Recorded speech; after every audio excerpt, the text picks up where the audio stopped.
One of my more memorable vacations or trips that I took was a few years ago with some friends, our good friends, Mark and Leslie, and their daughter, Hannah. And at the time, we only had 2 kids.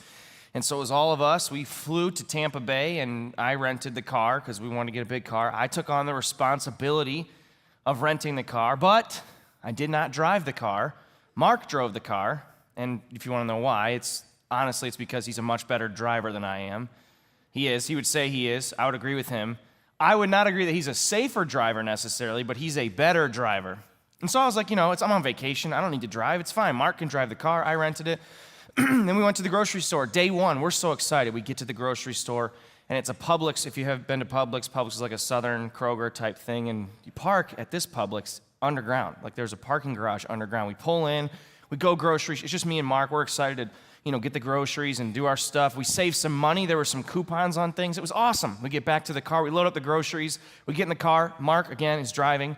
I am not driving. Mark is driving, and he puts it in reverse. And right when he puts it in reverse, you hear this sound. It's like beep, beep, beep, beep, beep, beep, beep, beep. And you know what that sound means? It means there's something probably behind you. So I'm looking back. Mark's looking back. We're looking in all the mirrors, seeing there's nothing behind us. We even look in the camera, and we could zoom in and see there's nothing there. And he's like, I was like, maybe the sensor's broken or something. He's like, these are so dumb. If you're a good driver, you don't need that. If you actually are good at driving, you don't need an alert. So then he keeps going a little bit quicker, and beep, beep, beep, beep, beep, beep, beep, beep, beep, and we're both like this. There's nothing there. And all of a sudden we just hear, I look over, and the mirror was smashed, like totally smashed. See, because we had looked behind us, and there's nothing there, but it wasn't what was behind us that was the problem. It was a big concrete pillar. It's right there. And he smoked it. So he gets out of the car, and he's just like, I can't believe this. And he's doing that. People are watching, like, what happened? And I'm still in the car. I didn't get out of the car. And you can just imagine how, it's my responsibility, and now the car's damaged. You could probably know how I was feeling, what I was doing at this time. I was dying of laughter. I was hysterical because it's Mark. Like, he's a good driver, and he did this. And now I'm like, I don't even... We save money on groceries. Now we're going to spend $1,500 on a stupid car. Like, the whole thing was funny, and I was like, I'm going to use it at church. I know it's going to happen. I'm going to use it at some point.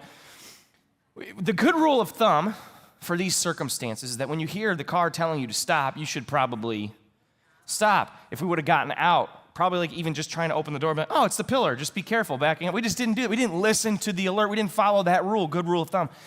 And when you begin to drive and you go through driver's ed, they teach you all kinds of rules for the road, right? Rules like speed limit signs. Now, I know, you've already told me, some of you have told me. They shouldn't be called speed limits. They should be called speed suggestions. So that it says suggested speed, this is your idea, suggested speed 65. That's what you think the sign should say. I disagree. I think that's a little confusing, a bit of a mouthful. So my idea, it should say at or above 65, but not over 74. And that's how you should drive. That's how you all drive anyway. That's pretty much, so some of the rules are kind of not hard and fast, like some of them are kind of like guidelines or whatever, but there's others like stop signs, red lights, green, like all that stuff. There's rules, and if you follow the rules for the road, typically, not every time, but typically if you follow those rules, you will get to where you're going on time and without incident. Not all the time, but most of the times that will happen. And here's the deal. It's true with driving, but it's also true in life. Like there are rules for living, that if you follow these rules for living, not all the time, but most of the time, if you follow these rules for living, you'll get to your destination, whatever your destination is. In fact, that's our bottom line for this week. The rules for the road, whatever the rules are, the wise sayings we're going to talk about, can get you there, wherever there is for you, on time and on purpose. So what is there? Well, think about a goal that you have in your life right now. Could be a financial goal, a physical fitness goal, a relational goal, fill in the blank, something you would like to achieve, that is your there. And we're about to talk about some rules this weekend that will hopefully, if you follow those rules, I believe they will help you to get to your there, to your goal on time and on purpose. Why on purpose, Andy? Well, because most times, you do not accidentally fall into awesomeness. Like you don't wake up one day and go, I have no idea, 6-pack abs, I can run a marathon? How did this happen? Most of the time you work, there's a purposeful act that got you to that spot, right? That's just the way that it works. So we want to get there on time and on purpose. And if you follow the rules for the road that we're going to talk about here in a minute, I believe, there's 4 of them that we're going to talk about. I believe if you follow these rules, you will get to your there on time and on purpose. And these rules are really, they're pieces of wisdom. They're wisdom for our lives that I think will help you get there on time and on purpose. Now, what we're going to do is we're going to find these rules, I found them actually, in a book of the Bible in the Old Testament, the Jewish scriptures. Now, if you've ever tried to read through the Bible from beginning to end before, you typically have the same path. Everybody does this. I've been there. You've been there. You know, if you tried. Here's what it looks like. You start in Genesis, and it's exciting. Genesis is like action-packed. It's the beginning of everything, and there's murder, and there's intrigue, and there's betrayal, and it's awesome. It reads fast, it's quick. There's some genealogies, but you get through those pretty quick. Then you get to Exodus, and Exodus is awesome too. It's the story of Moses freeing the Jewish people from Egypt and out of slavery in Egypt. It's a great story, most of it. And then at the end of Exodus, it like really slows down, and it talks about like gopher wood or something, and it's a whole description of how to build stuff. And you're like, if you're me, like, it's important, by the way, but you read it and you're like, okay, got through that. Next book, what's up next? Leviticus. And you're like, I don't know what that means. Me neither. All right, so then I actually do know. But anyway, you're in Leviticus, and it's all these laws. It's all these weird laws that you don't understand about birds cut in half and blood and stuff, and you're like, I don't know what to do, but you're like, I really want to do this. I really want to read through it. So you like muscle through Leviticus. And you finally finish it. You turn the page and it says Numbers. And you go, no, I'm out. I can't do it. So you've probably, if you've tried this, you've made it up to Numbers. And you're like, no, because Numbers gets a bad rap. And really, that's what we're going to be reading out of today. In fact, I told somebody that earlier this week, and they're like, you're teaching out of Numbers? I was like, yes. It's actually one of my favorite books, believe it or not. And it's not because I love Numbers. I don't. There are some censuses and numbers in there, but there's some awesome stories in the book of Numbers. Numbers gets a bad rap because the word numbers actually isn't what the Jewish people call it. The phrase in Hebrew that got not mistranslated, but the Greek translation changed it. Anyways, the Hebrew phrase actually translates to in the wilderness. Like that's what they call the book of Numbers. Much cooler title than Numbers. But that's what they call it, in the wilderness. Why? Because you had the people being freed from Egypt, from slavery in Egypt, the Jewish people. And then they're heading to the promised land, this land that God had promised them, this place flowing with milk and honey. It is a paradise for them. It's going to be a place where they finally settle, where they rest. And Numbers takes place in the in-between, in the wilderness. They're not over here anymore. They've made it past this, but they're not where they want to be. Numbers is such a good story for us to learn from today. It really is, and ultimately, good Bible study tactic for you. What I hope that you do, is that when you read the Bible, what can be tempting to do for you and for me is to read it and go, that's a cool story, I was inspired, and you learn some things about God, and you feel good, and you check the list, and you get into the next book, Deuteronomy, and you quit again.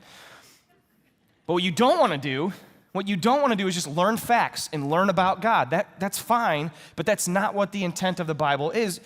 The Bible, especially like the stories, when you read these things, they were written about a certain group of people at a certain time and to those people. So there's stuff that we don't understand, cultural stuff we can try to understand, but it's written to them and about them. But here's the kicker. It is written for us.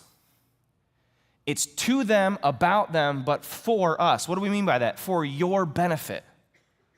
Like the story isn't there for you to just go, I got some knowledge about God. That's great. No. It's actually supposed to transform you, to change you, to help you grow closer and closer to Jesus. The same thing applies for our story too that we're going to look at in the book of Numbers. So I think the wisdom we see, these rules for the road that we see in this book of Numbers, if we apply it to our lives today, it will help us to get to our there, wherever your there is, on time and on purpose. So we're going to meet the Jewish nation in the wilderness. They're not in the promised land yet. They've been freed from slavery. They're in the in-between. And God has an invitation for him. God says to Moses, the leader of the people, send out men to explore the land of Canaan. That's the promised land, the land I am giving to the Israelites. Send one leader from each of the 12 ancestral tribes. And continues, he gave the men these instructions as he sent them out. And Moses gets very specific. He says, go north through the Negev into the hill country. See what the land is like and find out whether the people living there are strong or weak, few or many. See what kind of land they live in. Is it good or bad? Do their towns have walls, or are they unprotected like open camps? Is the soil fertile or poor? Are there many trees? Do your best to bring back samples of the crops you see. And then the author leaves a little note there that says, it happened to be the season for harvesting the first ripe grapes. So God tells Moses to tell the people, hey, I want you to go there and scout it out. Get some information about this place. Get some information about this place. This is really where we see our first rule for the road, our first rule for life, our first wise saying to live by. What is it? I'm glad you asked. It's to know where you're going. Duh. Yeah, I know. It's simple, but seriously, have you ever gone on a road trip and not defined your destination? Somebody's like, yeah, of course I have. I do Sunday, like I go out and I like to drive and be alone. Anybody like that? I just like to get some time to go drive and be by myself. Well, hey, even if you don't have a destination in mind, like a locale, you actually do have a destination. It's peace of mind. It's separation. It's being alone, that kind of stuff. So no matter what your there is, the invitation from God is to get a clear picture of the there. And then you can start to figure out how you can get there on purpose. Because again, getting there on accident is fine, but it's rare and it's not repeatable. So if you get a clear picture of what your there is, you're much more likely to actually get there. So for instance, you could say, I would really like it for money to not be tight in our family. Like that's good. But when you get clear about that, when you actually know what that's going to look like, and you say things like, hey, I've set the goal, in 3 years, we're going to pay off all of our consumer debt. Then you start to fill in the gaps, like in the wilderness, like how we're going to get there. Once you write that stuff down, you can read all kinds of studies, and the percentages change depending on the study that you read, but simply writing down a goal makes you far more likely to achieve that goal. Like when we get clarity about where we're going, we're much more likely to end there. So the question for you then is, do you have a clear picture of where you want to be? Like right now in your life, whether it's financially, emotionally, physically, mentally, whatever it is, do you have a clear picture of where you want to be, or are you just hoping that you'll end up there? God wants the Israelites to have a clear picture, very specific picture of where they want to go. So they do, they go. And when they came to the valley of Eshcol, they cut down a branch with a single cluster of grapes, so large that it took 2 of them to carry it on a pole between them. Now, this seems crazy. This is actually kind of awesome. And what can happen is when you're reading your Bible, you can just breeze past something like this and miss something awesome that's happening by using Bible study tools, commentaries, whatever. What I discovered as I was reading this verse is there's actually a phrase in Hebrew that was left out. And it was for whatever reason. I'm not a Bible scholar, but there's a phrase in Hebrew, the original language, that was left out that can help us to really understand what's going on here. It says, when they came to the valley of Eshcol, they cut down a branch with a single cluster of grapes so large that it took 2 of them to carry it on a pole between them.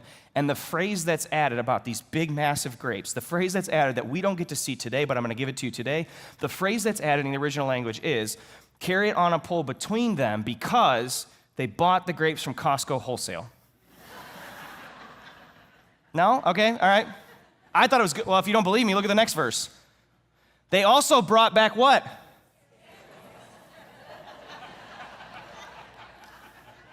Costco, for sure. Grapes so big, you got to have 2 dudes to carry it and a bunch of samples.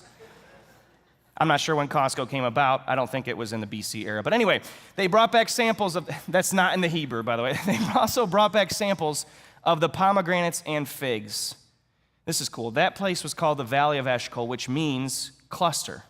Because of the cluster of grapes the Israelite men cut there. So this place was, the produce was so good, they named the place after it. Like that's how good this land was. And so they spend 40 days scouting out this land. They come back and they go to Moses. And they say, we entered the land you sent us to explore, and it is indeed what you said it was. It is a bountiful country, a land flowing with milk and honey.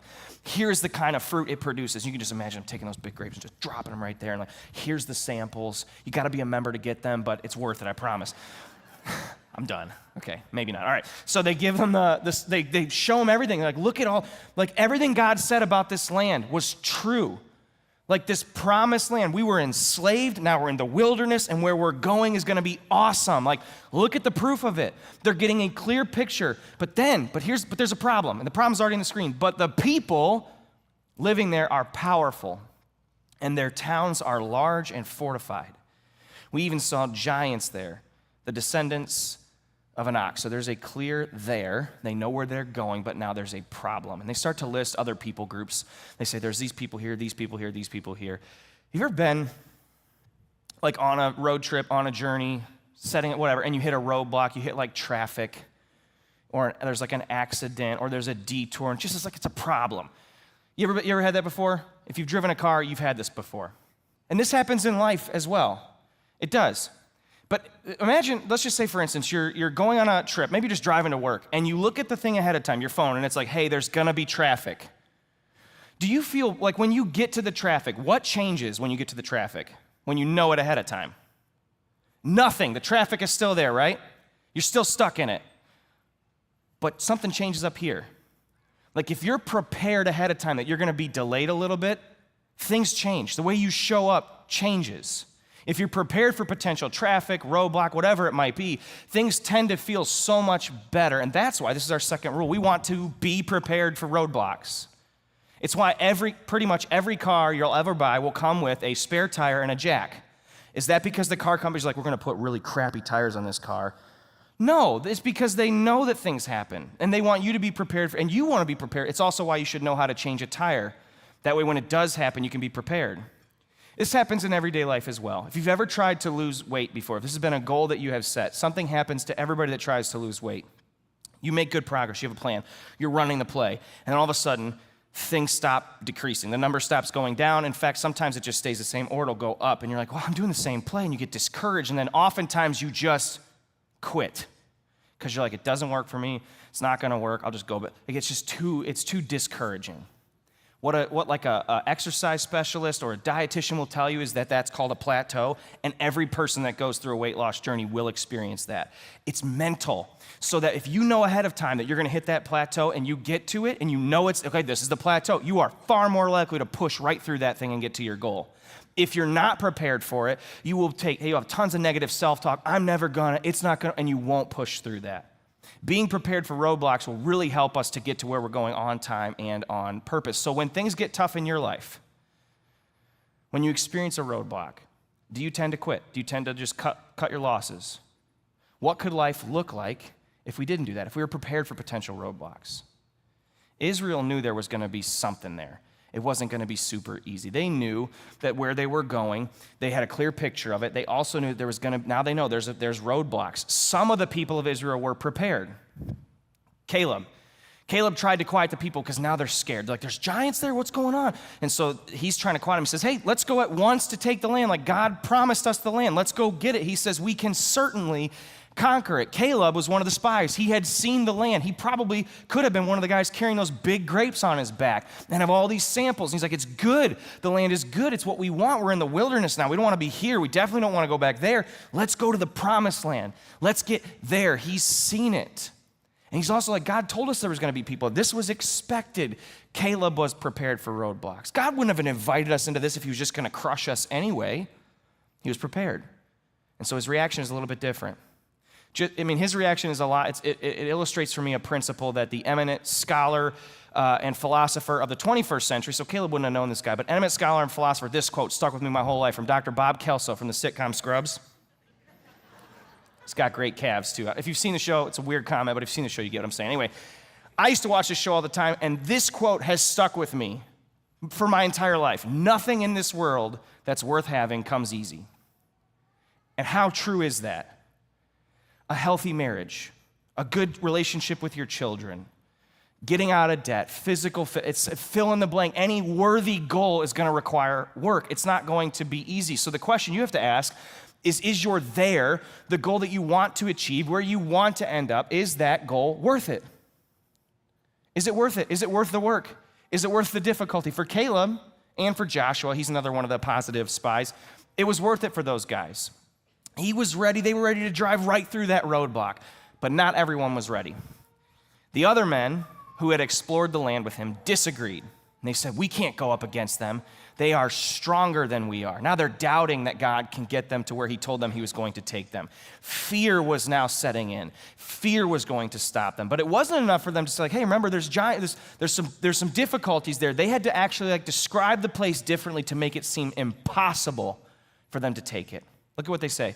They spread this bad report, and this is not a joke. In the actual language, that is like evil. They spread it's not like a negative report, not like a realistic report. They're being evil. The report is evil. Why? The other way they use this in other parts of the Old Testament is gossip and slander. So now they're going to lie because they don't want to go.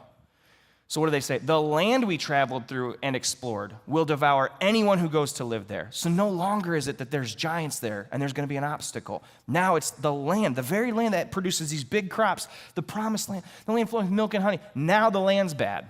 They continue. All the people, one more. All the people we saw were huge. Not just some of them, but all of them are huge.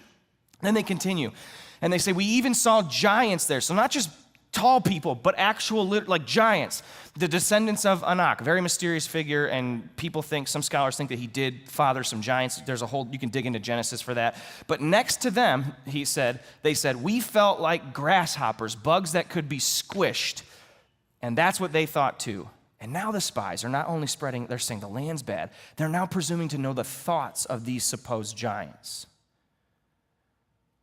Like God had given them a very clear there. They went in there and they saw how good the land was, but their fear and their lack of trust that God would get them there prevented them from getting in. They'd hit a roadblock. And now the whole nation is watching this report come in. Because remember, it's just 10 spies. It's 10 spies and thousands of people, and they're all listening to this report come in. And now they have to choose who they're going to trust. Are they going to trust Caleb and Joshua and what they say about it, or are they going to trust the other 10? This is true in our lives as well. Any goal that's worthy to have, that's worthy to set and worthy to accomplish, you have to. Any road trip you're going to take, you have to, and this is your third rule, choose the right passengers. Like you have to choose the right passengers. Think about a road trip. You ever been on a road trip with a perpetual complainer? Awful. Nothing's good enough. It's like it's raining. Yeah, I don't like rain. Sunny. It's hot. Like nothing works for these people. Traffic, and you get games out because we're in traffic. Let's get games. I don't want to play games. Stupid. I just want to be mad all the time. Like that. You don't want to choose the right path. Now, if your spouse is like that, I'm not saying you should leave them at home. Maybe just have a little coaching conversation before you go on. Kids are like that. You got to try and encourage them to like, hey guys, I will bring different kids if you're going to keep this up. We'll trade. We'll trade. It's true in life as well. Like if you know somebody or you are someone who has gotten sober, like you've gotten over an addiction to alcohol, drug, whatever it might be, you know that one of the really, really important things you have to do is to choose the people you're going to surround yourself with. People that will encourage you towards sobriety. Because if you don't, and you surround yourself with people who don't want that for you, because either A, they don't want it for themselves, and they don't want you to do better, they will drag you down. If you're going to get to your there, you have to choose the right passengers. It's like what the author of Proverbs says. Walk with the wise and become wise, but associate with fools and get into what? Trouble. The people around you matter. They do. They will affect your progress. So, we want to choose the right passengers. And it's not just choosing. It's like we're good and everybody around us is bad. We also want to be the right passenger. Like it's not just about you and everybody serving your goals, but how are you helping your friends, your family members, your neighbors, your coworkers to achieve those goals as well? How can you be the right passenger? A question you could ask too for the people around you is, are the people closest to you right now helping you, or are they making it harder? Like, are they encouraging you toward the goals that you've set, or are they making it harder? The Israelites now are looking at the different choices between, are they going to go with Caleb and Joshua, or are they going to go with the other 10 spies who are lying? And they start to cry and complain. They're saying, what's the point? Let's go back to Egypt or just stay here. If we go in there, we're going to be crushed. It's going to be hard. And there's this emotional scene where Moses is like, he's getting upset. Joshua and Caleb are tearing their robes because they're so overwhelmed with like anger and frustration. Like, it's good. And God said it was good, and we saw it, and you know it's good. And you're listening to these fools. And the people wouldn't listen, and they chose the wrong passengers. They chose to trust the 10 spies who were being negative and spreading evil reports. And not only that, because Joshua and Caleb were ready to go take what was theirs, they then start to plot to kill Joshua and Caleb. And that's when God gets irritated. And that's when God shows up. And it's scary. I mean, you think about the fact that the God of the universe is now like, okay, you guys have had your time, now it's my turn. And he shows up and he addresses Moses and he starts to tell him. He tells Moses, and the implication here is that everybody's watching. So you see God come and he's like, hey, listen, Moses, and here's what he says. He goes, I'm going to kill these people. I'm done. And it's not like he's not exaggerating. He's like, I'm going to send a plague and they're going to die because they don't want what I have for them. They're not ready to go. They're not trusting me. They don't want to be my people. I will not be their God. And he's talking in big language. And you see something incredible. As God is preparing to kill the entire nation, Moses starts to plead with God on their behalf. Like, he starts to tell God, like, God, you can't, like, he stands up to God in a sense. He, like, shows some, like, guts, and he's just like, God, and he's talking to God, which is, like, you're just challenging. He's like, you can't do this, God, because what are the Egyptians going to say? You freed your people to kill them in the wilderness, and then if you kill off them and leave us, our little band of people we're not going to be strong enough we need the people to go and take over. We can't do this on our own, and he's challenging God, and what can be tempting to see in this text, or tempting to believe rather, is that God is the bad guy with a temper problem, and Moses is the patient leader of Israel. And what you actually have to remember is that he's doing this in front of the whole nation for a reason. He wants them to hear what they deserve. And then he tells them what they're actually going to get. So God says the judgment that you deserve would be death, because you don't want to go where I brought you out of slavery. You don't want to get here. You're gonna die. And he says this is really, really tough. I have 2 kids too, so now I'm getting like post PTSD. I have 4 kids, 2 babies. We love you, by the way. This is not. So I'm sorry. He tells him, he tells him, this is what you deserve. And he says, instead, I'm just going to give you what you want. You're going to stay in the wilderness. You will not get in the promised land. You're going to be stuck here. And as Moses, like you see the heart of God actually come through Moses, because God was saying, here's what they deserve, but here's what they're actually going to get. You're going to stay here. You will not enter into the land because you don't know how much it's worth. Your children will, he tells them. You will not. And so this tense moment ends with that proclamation. That's what he tells them is going to happen. And then all of a sudden, the people of Israel make a decision. And they go, all right, we're going into the promised land. We're going to go attack people. And it's super quick. And you're like, did you miss the whole, you really think you're going to go in? God just said, you're not getting in. I'm not letting you get in. You're like, we're going to go anyway. Like, you just see how defiant they are in the face of God. They change their minds. And this is what Moses says to them. Hey, wait. Why are you now disobeying Lord's orders to return to the wilderness? Your plan, it won't work. Do not go up into the land now. You will only be crushed by your enemies, because the Lord is not with you. And Moses continues and gets very specific. He says, when you face the Amalekites and Canaanites in battle, you will be slaughtered. The Lord will abandon you because you have abandoned the Lord. And what do? Do they listen? No. The people defiantly pushed ahead toward the hill country, even though neither Moses nor the ark of the Lord's covenant left the camp. They say, we will do it alone then. We've got this. Like, if you're going to choose the right passengers, you actually have to have passengers. You can't go at this alone. You need people around you that are going to encourage and be with you. And you also have to trust God as well in your achieving whatever goal it is that you set. So they decide, we don't need God. We don't need you, Moses. We're going to go do it on our own because you said it was good. We're just going to do it. And so they go in, and what happens? Then the Amalekites and the Canaanites who lived in those hills came down and attacked them and chased them as far as Hormah. This word in the Hebrew actually translates to utter destruction. They were destroyed. Exactly what God said would happen did happen. So these people knew where they were going. They hit a roadblock that they were not prepared for. They chose the wrong passengers, and they definitely didn't obey or listen to the wisdom of the 4th rule. What's the 4th rule? To pay attention to the signs. To pay attention to the signs. Before we had maps, like on our phones and stuff, and we had to use, like, MapQuest, you ever print those out? Or like some of you are like, no, MapQuest, I had a scroll. You ever have those and like you're on a journey, like I had to use them when I delivered pizzas for one of my first jobs, and like you hit something you didn't expect, like a detour, especially if you're going on a road trip and you got this map, and you hit a detour and you're like, I don't know what to do now. Because you can't just like, map, please give me another route. Like, you can't do that to paper map. You ever have that and you just get totally lost? You get totally lost. You miss a sign, or you don't pay attention to signs that, hey, the road's closed, and you don't listen, you're going to end up in some form of utter destruction. It happens in everyday life too. You ever started a relationship with someone, like you're starting to date somebody, and all your friends and family members have negative things to say about that person? They're like, I don't think this is going to work. Did you notice that did you see the way that he talks? And then just fill in the blank, and you're like, oh, I'm not listening to any of you. You don't know me. This person I met 10 days ago knows me way better than you ever could. And we laugh like it's goofy, but if you've been there, you know how hard it is to listen to those signs.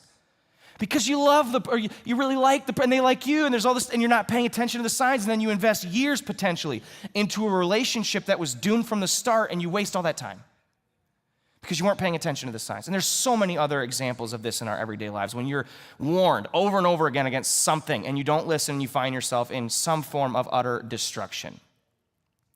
What signs in your life are you ignoring right now?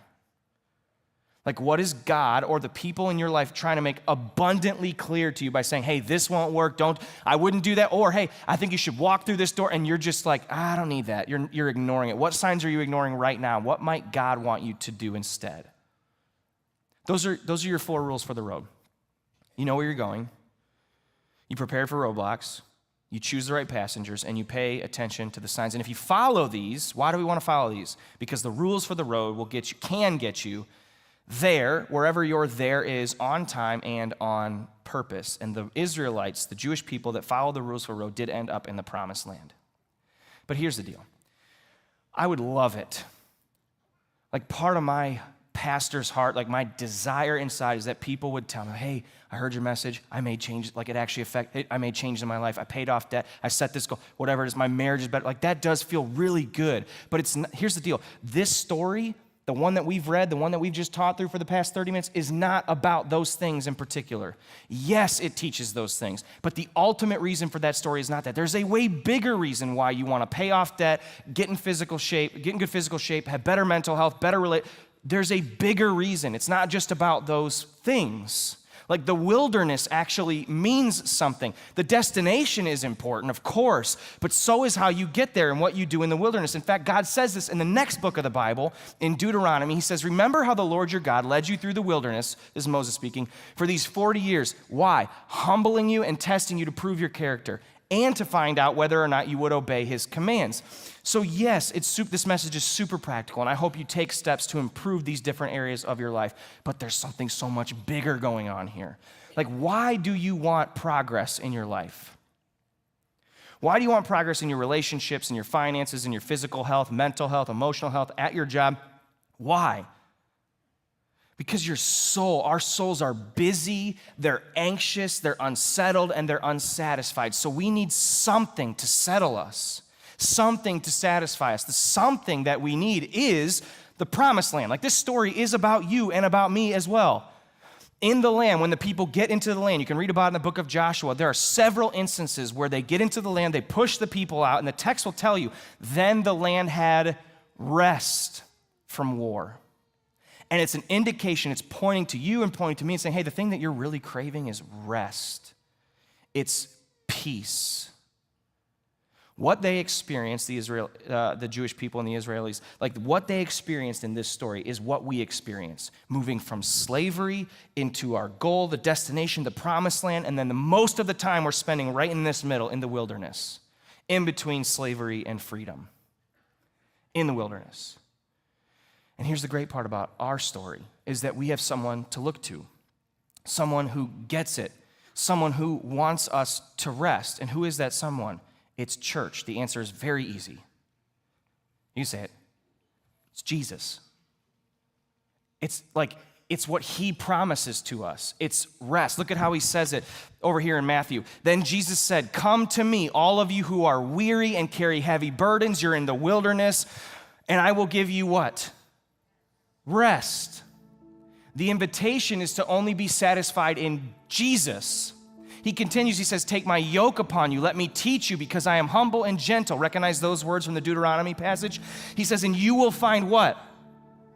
Rest. Like a bigger bank account, a better marriage, better mental health, emotional health, physical health. Those things are great, and we should strive for those things. But the ultimate goal is rest for your souls, your unsettled, unsatisfied, anxious souls. For my yoke, he says, the work that I give you is easy to bear, and the burden I give you is light. Like, God is inviting you and me to rest in Jesus, to find your worth in Jesus, to be at peace in Jesus. All of your lack, all of your not good enough can be made full and good enough in Jesus, if we listen to wisdom. And what does wisdom tell us? Know where you're going, be prepared for roadblocks, choose the right passengers, and pay attention to the signs. Here's how you put it in the context of Jesus, knowing where you're going, like being with and becoming more like him is the most worthy goal you can have. Be prepared for roadblocks. Like Jesus has been there already. He knows the roadblocks, the failures and the setbacks that you're going to experience, and he continues despite those things, and especially when you're the ones that cause them. He still says, come on, come to me. You can do this. And then number 3, choose the right passengers. He wants you to trust him, to be his passenger, to go along the journey with him at the wheel. That was a Carrie Underwood reference, kind of weird. Okay. He wants you to trust him. He wants you to be his passenger, to join on that adventure. And then he says, pay attention to the signs. God is going to constantly guide you. Are you listening? Are you paying attention? Right now, do you feel like you're in the wilderness? What is God saying to you? I think we see this in the person of Jesus over and over again, no matter where you find yourself financially, relationally, vocationally, like wherever you find yourself, Jesus is constantly and consistently looking at you saying, just come on, keep moving, keep coming near. Yes, you're going to fail. Yes, you're going to mess up. Keep walking toward me. And when you do that, you find what your soul craves, and that is rest. It finds rest. And so what is God saying to you today? And what are you going to do about it? Jesus, we are grateful for you.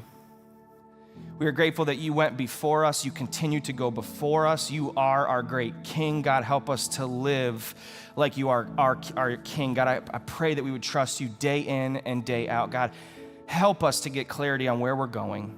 Help us to be prepared for the roadblocks. God, help us to choose the right passengers. And finally, God, help us to pay attention to the signs. We want to be there at rest with you. And we know that part of that journey is getting debt-free and having a better marriage and all those things that are very important, God, but keep our eyes fixed on you as we do those things. And we pray this all in the beautiful name of Jesus. Amen.